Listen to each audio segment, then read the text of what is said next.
गासै खौसे जाथों बर' हादर मोनफुंथों। तामुलपुर जिल्लानि कुमारिकाटा ओनसोलनि सिङाव थानाय बगाजुलिनि नब्लाङाव मिरु आइजो भलन्टियार फर्स आफादखौ 14 नभेम्बर मंगलबार खालि दानाय जायो।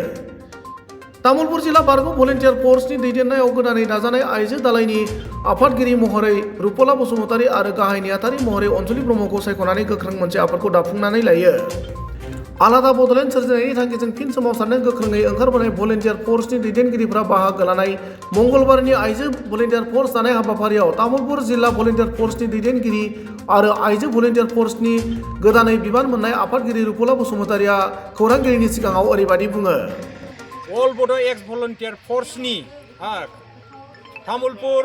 तामुलपुर जिल्लानि दैदेननायाव दिनै बे कुमारिकाटानि बगाजुलि कमिउनिटि हलाव एक्स भलन्टियार फर्स आइजो आफादखौ जों दाफुंनो हाबाय। दिनै 14 नभेम्बर 2023 जोङो बे एक्स भलन्टियार आइजो आफादनि प्रेसिडेन्ट हिसाबै जोङो मोननो हादों रुपला बसुमतारी आरो सेक्रेटारिया रिता दैमारी।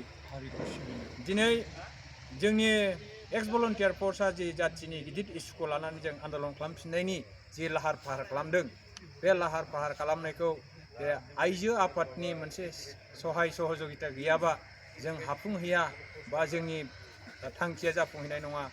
बिनि थाखाय आइजो आफादखौ जों दाफुंनानै लानो हाबाय।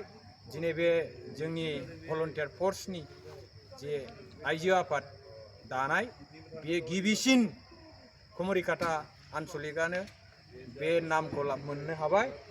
आसा खालामो बिथांमोनहा दिनै गावसिनि गोसो बोलो आरो हारि माहारिखौ सिन्था खालामनानै गोसो होनानै मावलाङो होननानै आरो फैगौ दिनफ्राव थाबैनो जेन गासिबो जोङो भलन्टियार फर्सखौ गासिबो आन्सलिकनि सिङाव बा डिस्ट्रिक्टनि सिङाव दाफुंजोबनो हाथों बिथांमोननि सहाय सहযোगिताजों। आरो तामुलपुर जिल्लाखौ बिसेस करि जों खावलायो बिथांमोननि नाजानायाव सेरनि साखाथि फाखाथि जेसेबां आन्सलिक दं बिसोरखौ बे बिथांमोनहा जेन माने खावलायनानै थाबैनो दाफुंनानै लायो।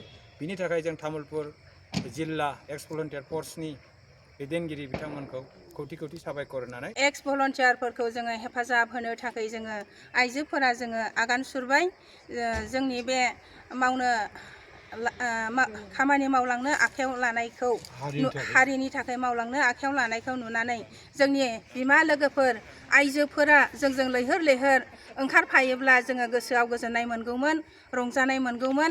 बिनिखायनो आङो खावलायबाय जाय बिमाफोरा जोंजों हेफाजाब होनो गोसो जायो बिसोरो कन्टेक्ट खालामनानै जगाजग लानो हागोन। आरो जोङो बेबादिनो जोंनि मावनो गोनां खामानिफोरखौ जोङो बेबादिनो मावलांगोन।